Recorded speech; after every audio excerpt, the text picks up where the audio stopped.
Welcome to the 63rd episode of the New Ventures podcast. I am your host, Sanjoy Sanyal, the founder of Regain Paradise, a boutique climate finance firm and a visiting fellow at the Cambridge Judge Business School. I'm hosting these podcast series to help explore the use of artificial intelligence in climate solutions. Our guest for today is Jeremy Biggs, the co-founder and CEO of Misio, which enables organizations aligned with ESG and climate standards. Welcome, Jeremy. Thank you for having me. Really great to be here today and appreciate the opportunity to share a bit of our story. Yes, and let's start by talking a little bit about yourself. Yeah, thank you. Yeah, as you've mentioned already, co-founder, CEO of Misio, and we're an early stage technology business that's innovating in the climate tech space with a specific interest around how we can use artificial intelligence and the subset of the technologies available to us to help accelerate positive change for organizations around the world. I started this business in 2018, originally born in South Africa, moved to Australia in 2009, done a few things along the way. And in 2018, recognizing that I wanted to put my energy into helping the world as a whole and using my skills, knowledge, experience with global supply chains and software and technology, I put all my energy into building out this business, what it is today. So it's been quite a journey and it's been fun and very well timed as well for the world.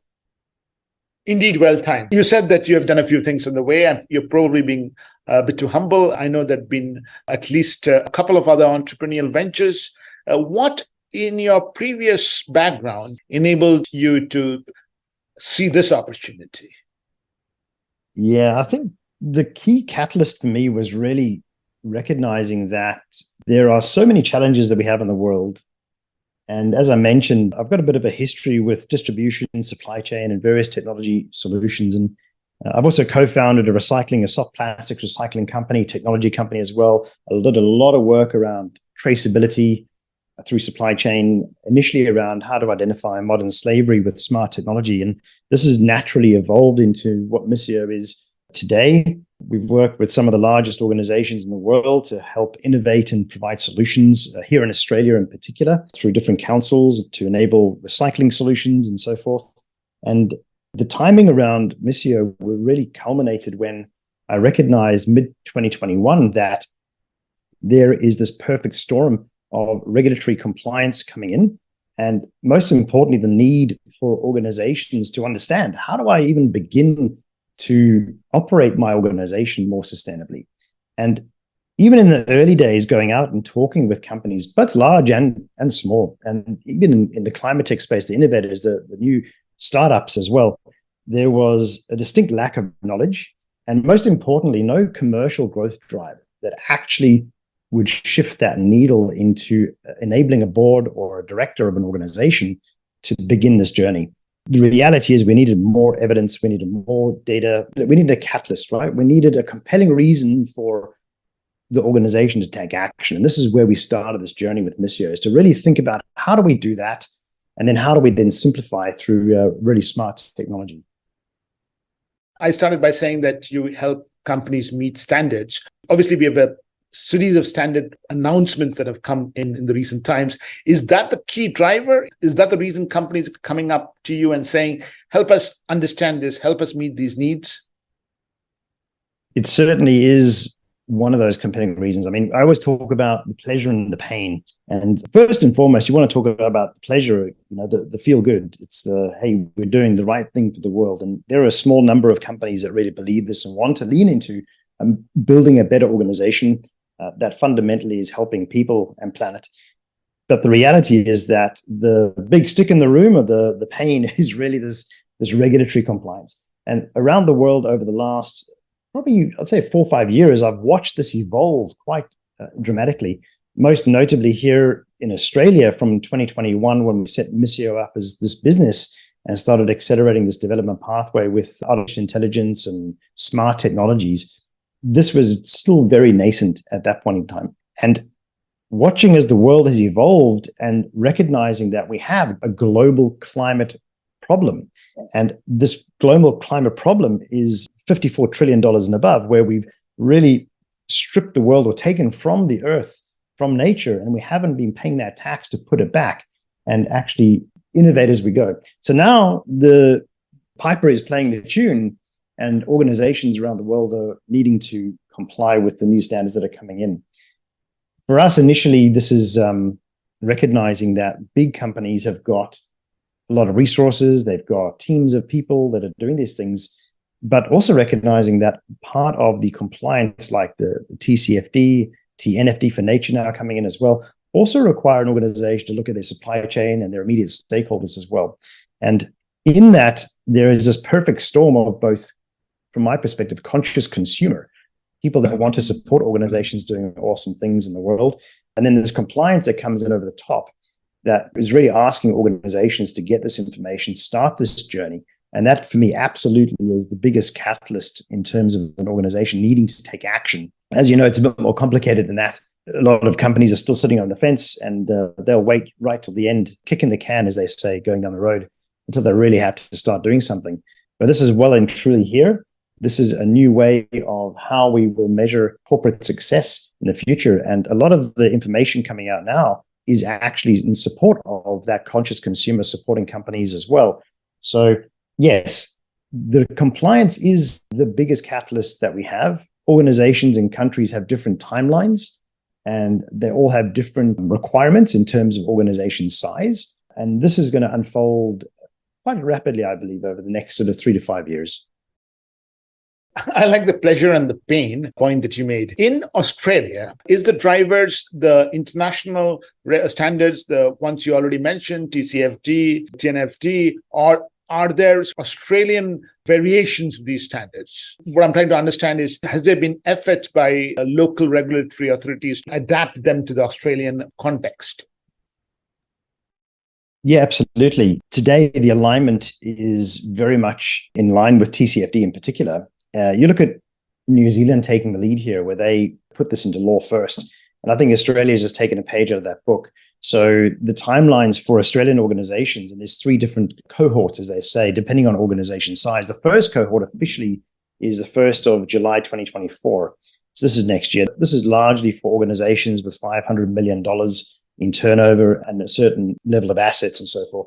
These are big organizations first that have to comply with the TCFD standard in particular. Now, as you're aware, this is really around how do we measure our carbon footprint. It goes into scope 1, scope 2, scope 3, but there's a direct consequence in 2 areas. The first one is that it impacts all the stakeholders associated with that organization. So by 26, 27 here in Australia, if you're an organization, regardless of size, and you want to work with a business of that level, it's going to require your organization to also have that scope 3 and some data on the emissions effectively as well. And this is what people don't really understand just yet, how this unfolds. And I'm watching New Zealand quite closely, quite intently on how this actually plays out in the real world, because eventually, if the bigger organizations are unable to secure partnerships with suppliers and organizations that have this information, then those companies that don't do this and don't take action are very likely to start losing some of that business. So I think this becomes a significant compelling reason to act. And as we go over time, this is going to become more and more common. The second thing there is that I also believe that it doesn't just relate specifically to TCFD, because already what we're finding is organizations that are seeking this TCFD compliance and all the scope 1, scope 2, scope 3 emissions data, these organizations at a board level are also starting to make decisions on other sustainability impact categories. So they might be starting with the TCFD compliance, but as they're doing that, they're also looking for, what are we doing with waste? What are we doing with water? If they're in a specific industry that impacts, nature, what are we doing with nature? And all of these questions are all part of this narrative now in the boardroom. Organizations, although the catalyst is the TCFD initially right now, I firmly believe that this spills into lots of other environment sustainability areas and also the social areas as well. And continuing on the pleasure and pain theme, obviously there are companies which are coming to you because their size is of the threshold that they have to meet the standards next year. But there are other companies, obviously, and which are coming to you because they really want to change the way business impacts society and nature. This is in some ways what is the classical early adopter segments, right, of any new technology. Give us a sense as to who these early adopter customers are. I mean, which industries do they come from? Is there a pattern that you see? Yeah, that's a good question. Being an early stage company as well, we're very open to working with lots of different types of organizations. The more organizations and different types and industries and levels we work with, the more we learn about their needs, requirements, and how we can support them. In the first instance, Misio as a technology platform is really designed to remove that pain point and help organizations go from zero to value as fast as possible. And we do this by helping an organization understand what standards should be considered, and most importantly, aligning them with the global standards, right? So we work with GRI and TCFD, TNFD, and so forth at the core, but we have hundreds of others that organizations can also reference and look at through the platform. So the size of organization in terms of that, for Misio specifically, we've got right the way from very large companies that are large and listed that have got this compliance, and their intent is for Misio to help them showcase the incremental improvement that they're making across multiple digital assets and use our platform as a team collaboration workspace cross-department and so forth. And right down the other side, we also have early stage impact companies that also are very aligned in respect of what they want to achieve long-term. And they're using Misio to do exactly the same thing. How do they align their teams within the organizations to collaborate across various different sustainability projects, measure the actual impact that they're making, and then again, showcase that and demonstrate their progress with stakeholders as well. So we've got quite a diverse range of organization in our business, and it is actually quite unique, I think, because we go cross industry, cross vertical. We get to learn so much about what the pain points actually are in these companies at different levels, and then what does the future look like for them in respect of using technologies like Misio and artificial intelligence and others within this ecosystem. Because the reality is that we just don't have enough resources. We were talking a bit earlier about this as well. There aren't enough specialists in the world that can help the 150 million organizations that need to start taking action on this. The need to measurements, the reporting across multiple stakeholders. In 10 years' time, I believe this is just an absolute standard, a default, if you, as it were. Just as GARP is right now with financial accounting, I believe that climate tech and the metrics and all these various different indicators are also going to be very common to just have that as a default insert into every single board report around the world. I think it's really important that you are helping organizations work through this complex, as you say, hundreds of standards out there. Because one of the concerns that I really have is that people will find it too confusing and they'll be what I call numbed to inaction. This is the time probably we need to talk a little bit about exactly what your software does. If you can step us through a typical customer, how he or she will use your software and what they will have to input and what they will get out of it, that will be great. Absolutely. And we touched a little bit earlier on this pleasure and pain, and I like to talk to this as a starting point. And this is an opening question, actually. This is a better question. The question is, why would an organization care about operating their business more sustainably? How would they approach this? And the compliance we've already discussed is one of the big catalysts. But the first part we need to go to is who cares? Who cares about this information? And then you're going to what percentage of your customers actually care? What percentage of the talent that you're seeking to acquire into your organization care about this narrative? They care about people and planet.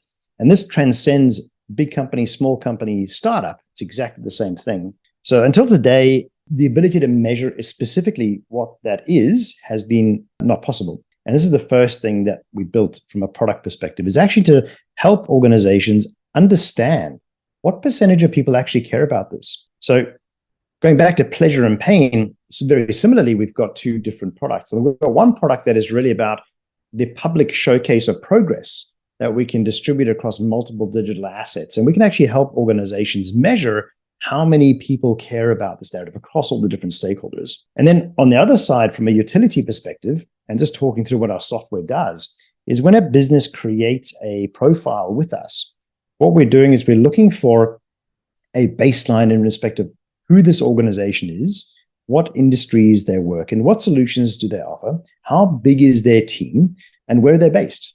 And these are the core fundamental questions that we have to have answered first. A lot of this is public information, so we can dynamically build this as well. And then when you're actually being onboarded, Mia is our AI, the Misio intelligent assistant. Mia basically will look at an organization's profile and go, okay, great. Based on this organization, what are the key sustainability indicators? What are the key standards and compliance that this organization needs to think about? And then based upon that, we dynamically create impact projects specifically for that organization that are hyper-personalized based on their industry, their size, and their location. And thus we're able to enable this team collaboration workspace where we can invite stakeholders, internal, external, to collaborate on these specific projects, specific areas. And underneath the hood, what we're doing is we're subtly connecting and aligning that organization to the right regulatory compliance as well. So as organizations use Misio and they're entering data and measurements and uploading files and information, and there's notation and there's images and all sorts of things are being added together internally in a very secure workspace. On the other side, at any point in time, they're able to add that narrative and shift it out of the boardroom and annual sustainability reports into a very simple interactive source of truth that can be embedded across websites, investor deal rooms, recruitment portals. We've been doing work on digital contract, digital documentation, pay slips and invoices and quotations. So we truly become this source of truth that anybody can interact and understand the incremental progress that an organization is making. And all of that is connected into the secure workspace. So they work together, that sort of feel good, but I can measure what is the market's reaction to the work that I'm doing. And then the other side is very core utility. It goes into how do we leverage AI in a smart way to hyper-personalize this workspace for team collaboration and business collaboration. As Mia evolves over time, our intent and where we want to go here really is to actually have this Mia become almost a virtual team member that can help guide and provide information and resources across teams as well. Right. Some of the things that I'm learning from other podcasts is that organizations in the food and apparel industry are, for example, becoming seriously concerned about their supply chains and are using software like the way you are describing it to be able to assess impacts and risks. And just to help us understand this, so I am a large food company. I upload the location of my suppliers, and because of the artificial intelligence and data sets, the system will be able to recommend to me specific projects which I can then collaborate with my supply chain members. This is the type of picture that I'm getting. Perhaps you want to sort of nuance this a little further. Look, absolutely. And I'd even say supply chain is even a step removed. Right now, where organizations are today is that they're seeking to collaborate with interdepartment collaboration is still nascent as well. There's no fit for purpose collaboration solution that specifically aligns sustainability projects, impact projects, ESG that exists in the world outside of the work that we've built so far.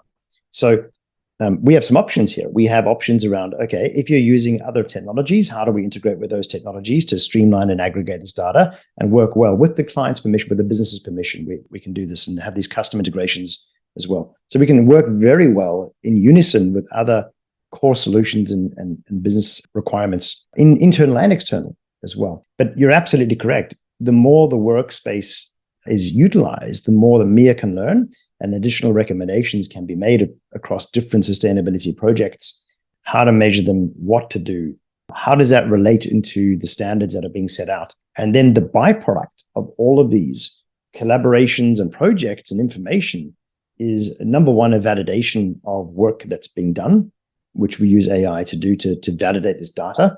And then secondly, we are able to inform multiple external stakeholders in a way that they require the data as well. Right. In a company of this sort, data sits on their ERP systems, it sits on HRM systems, it sits on Excel spreadsheets, and then they probably use other collaborative software. They use Teams, they use SharePoint. Does your system work seamlessly with these existing systems that these large companies already have?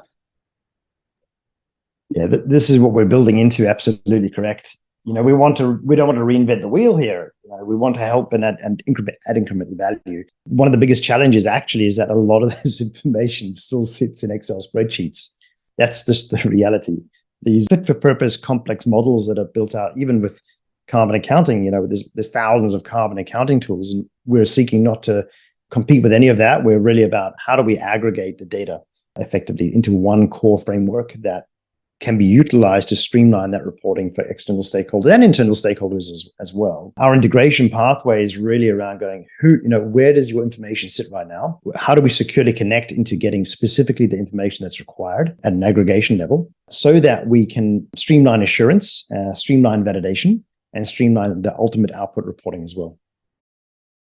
Wonderful. And artificial intelligence has a couple of components around it. One is that you must have trained the software, so to speak, using data to be able to pick patterns and predict recommendation actions, if you may, for clients. And then there is the issue of LLM models, which probably take the complex analysis and then help turn out things that are used for the website, for sustainability reports, and so on and so forth. What I would like to understand is how you use these two artificial intelligence components. Yeah, absolutely, Sanjoy. Artificial intelligence, as you know, it's a bit of a catch-all right now and very topical. And I think that everyone turns to these large language models that have been developed and this is one area of artificial intelligence. But we're going to general intelligence and a subset. You go into machine learning, and we go into computer vision, and we go into all these different subsets as well. So I always go to the outcome. What is our objective? And then reverse engineer this and go, okay, how do we leverage the smart technology that exists in the world today that would deliver an outcome better for the business, that is more accurate and that can scale today? And then in the future, what does that look like as well? So when we talk a little bit earlier around Mia and hyper-personalizing this workspace with these dynamically generated projects, for us to accomplish this, we leverage several different models and different pipelines that are proprietary to our system that provide that experience for that particular organization. But the real value and the long-term value for this goes into how do you build foundation models associated specifically around, for example, an industry. So if you have the dairy industry is a good example, right? So you go, okay, how do you build a model for the dairy industry so that you can do this as long as there's enough data, we have enough dairies and enough industry reach, you can have a model specifically for this.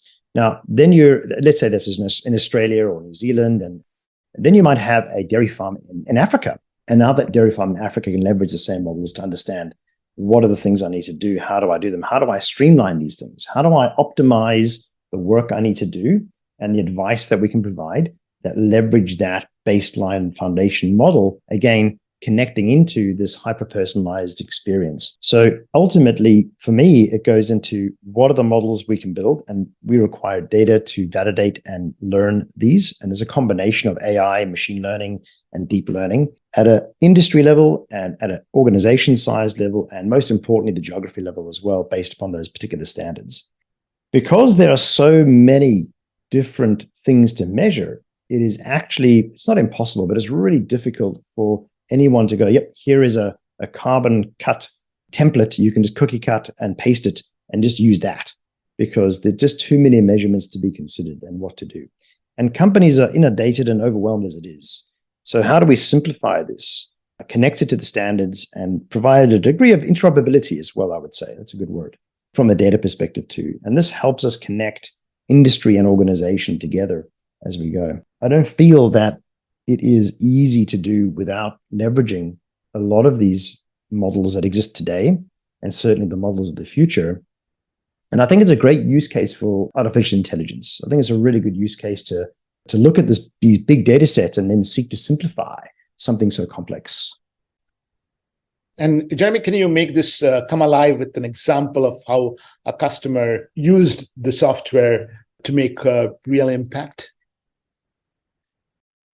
Absolutely. So there's a number of examples, and I think we can start from a different lens of different types of organizations that we've been engaged with thus far. And we can start even with impact organizations that are early adopters of the Misio platform, where companies that are doing good for the world, but they want to showcase that work that they're doing in respect of the impact, the net impact. So their public representation of, and they're small organizations, they don't have the compliance per se. First of all, we align them with standards like GRI. We've got some organizations like, I'll mention Hullbot being one, the underwater autonomous drones that eradicate the need for anti-fouling paint and cleans up marine environments. And they're doing a whole lot of work with identification of invasive species. And for them, they use Misio for a lot of these impact-based projects inside their organization so they can demonstrate their impact to stakeholders across different categories. So we're able to dynamically build a project plan specific to that impact requirement. And then on our Misio Tile product, we can then showcase the progress that's being made. Another good example would be some work we're doing with VCs and some of their portfolio companies, with venture capital firms seeking, and certainly in their investors, seeking ESG credentials from an investment standpoint. Again, the impact measurement becomes so critical. The compliance with the standard is one thing, but it's really about going, is my portfolio doing what they're saying they're doing? Where is the evidence of this? How do we validate that that is true? Portfolio companies and early stage companies have got a challenge because they're fundamentally driven by profit and by commercial growth. These are the default indicators of success. And now you throw in sustainability and ESG and all these additional compliance and reports and various things, and they get lost very, very quickly. They don't have the budgets. They don't have the team sizes. They don't have the advisors.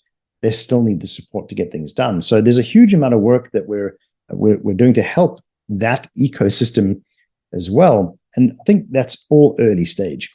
And then on the other side, we've got some pretty large companies recently that we've engaged with that have got a similar problem in that they have got such a big organization.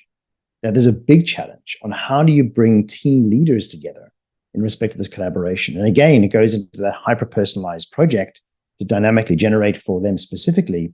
And then again, it goes into how do we then showcase that progress across multiple stakeholders outside of that annual report as well. So we've got some really good examples, even though we're still early stage ourselves, on how organizations are using Misio to innovate their sustainability and save costs and time along the way, and also inform all these stakeholders of actually the progress that's getting made. And you'll be surprised as well, Sanjoy, it's not all about carbon footprint, although TCFD is the core driver. A lot of the projects that we have are things like waste management and looking at how do we measure plastic reduction, water and marine environments. All these unique use cases are coming out of the woodwork, right? As we start evolving our business and our product, that companies are caring about as an equal footing in respect to that TCFD as well. So it's a very interesting space. Yeah. What I learned from you, Jeremy, is that obviously there are some companies which are wanting to do things right. They are taking on your services and your software. And I really like the examples that you gave of early stage companies of being able to focus on explaining what they do to an outside world, both the companies themselves and the investors. And I think what I found most interesting is the fact that there is obviously publicly available database, but you also leverage data sitting in companies' Excel spreadsheets, and then be able to help organizations develop collaborative projects, which today work internally a lot of the time, to be able to manage these risks and create impacts. It's obviously very fascinating. We have come to the end of the podcast, so I'm going to ask you, how is it like building a company in Australia? What type of support do you have? I immigrated from South Africa to Australia back in 2009, and it's an incredible country, and the climate tech ecosystem is absolutely incredible here at this point. I've been involved with it for a number of years now, and I've watched it evolve as well. There's a lot of innovation coming out of Australia, and I think that there are a number of unicorns that have already floated and gone overseas as well. It's a great community. I think we do lack access to a lot of the capital and investment that would be otherwise held in Europe and or the US, but the ecosystem is very supportive. At a government level, personally, we've had some amazing collaborations with Austrade and Investment New South Wales that have opened up doors both here in New Zealand and in Singapore, New York, and San Francisco as well, that I've been personally involved with, which has been amazing. And there's a very strong desire to not build organizations that are only here in Australia. Every entrepreneur that I talk to, in fact, probably say 90% of them, are all talking about, how do we do a product market fit for our business that is global? What are the international markets we need to address? Who are the partners we need to talk with? What funding and VCs do we need and funding do we need to get there? And this is at a very early stage.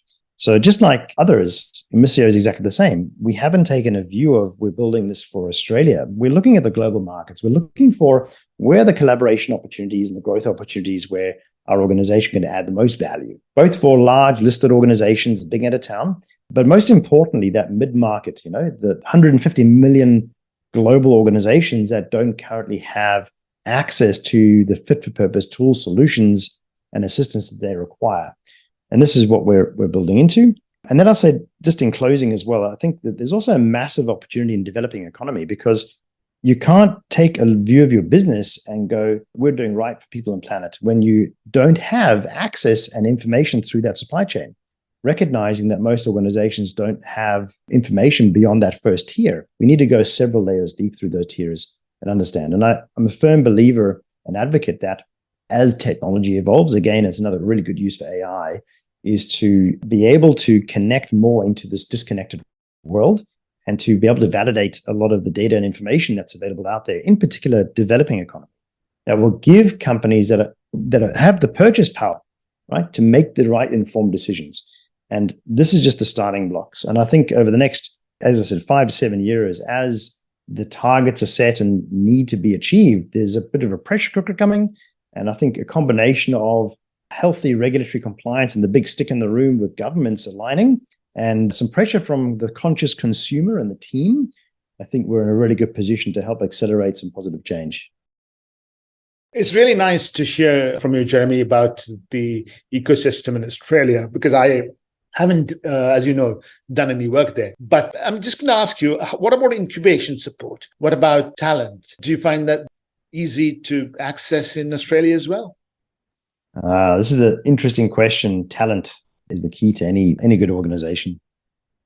Look, I think the world is becoming a more and more ever connected. And post-COVID, I think that demonstrated you can do a lot more with connecting with international markets and collaborating internationally. And certainly for our business personally, this is what we're doing. We've got team members that we're working with on our strategy that are, US based, that are UK based, that are Singapore based already. Even though we're early stage, we're already engaged in discussions. Australia being a very small country, I think we always say we punch well above our weight, right? We genuinely do. I think the talent that exists in Australia are incredible and are very driven to success. And I think there's some amazing leaders that will come out, that are coming out of Australia and will continue to come out of Australia. To truly get that global audience, though, you have to go to where the talent are, and you have to go to where you're able to make an impact and make a difference for your particular organization. And I don't think that's going to change. There's nothing new yet, but I do believe that Australia's got some incredible talent. And Jeremy, do you have any question for me? I actually do. We talked a little bit earlier about some of the work that you're doing. And that's one question, what is the most exciting AI initiative or technology that you've seen across your desk over the last while? First of all, I would say that in the series of podcasts that I'm doing on artificial intelligence and climate, the range of applications has been incredible. And that's probably the most exciting thing. So, I've had a company in Cambridge, which is using artificial intelligence to help mining operations become more sustainable. They have the same issue that alluded to. The mining industry has been measuring things quite intensely over the last decade or so. A lot of the data is there, but it's probably sitting in Excel spreadsheets. So I call it data mining for better mining. That's the use of artificial intelligence there. And it just seems to be a similar problem that you talked about. We have some podcast guests who have spoken about the use of artificial intelligence in just looking at publicly available data, and also understand what type of publicly available data is not accurate, given the fake news syndrome that we are facing, to be able to provide ESG scores to securities, and both debt securities as well as equities. We have a company in Amsterdam which is helping, like you, large companies to make sense of their supply chain, to understand where the hotspots are. We will have some podcasts coming up on the use of artificial intelligence to be able to predict extreme events, weather predictions, and make them more granular, make them more accurate, and so on and so forth. So far, that's what I've learned. But I'm pretty sure if you ask me this question a year later, I will have other examples. No doubt. I think the landscape is moving faster than people understand and know. And certainly when it comes to the artificial intelligence side of things, it's certainly the first iteration. So acceleration curve is dramatic and aggressive. And my only comment, and closing remark, I guess, is that artificial intelligence has got a number of negative unintended consequences, particularly in the social side. And I think we're living through the next evolution of the human species fundamentally, with artificial intelligence able to do what it's able to do. I believe that in that negative consequence, there is potentially a positive light. And this is where I go to. So I'm really encouraged to see organizations, just as you mentioned, across all those different areas and categories, and how they're thinking about innovating and leveraging this incredible brain that the world has now got to do some incredible things at scale. So I'm a massive advocate, and I believe that we can use AI for good for the world. And I believe we can accelerate positive change as long as it remains in the right hands with the right people that spread the right message to the right companies, that deploy things in the right way to do the right thing. But I'm very hopeful that that's the case. Wonderful. And if people want to get in touch with you, Jeremy, how should they? If people want to get in touch with me, really simple. You can just send me an email, jeremy@misio.io, or you can follow me on LinkedIn and connect with me there. That's probably the two quickest and easiest ways to get a hold of me. With that, thank you very much, Jeremy. It's been an absolute pleasure. I love the conversation. Really appreciate the opportunity to join you today. If you like this podcast, do visit us on regainparadise.org, regainparadise.com. You can reach out to me on LinkedIn, and you can also subscribe to these podcasts on Anchor, Spotify, Google, Apple, and YouTube.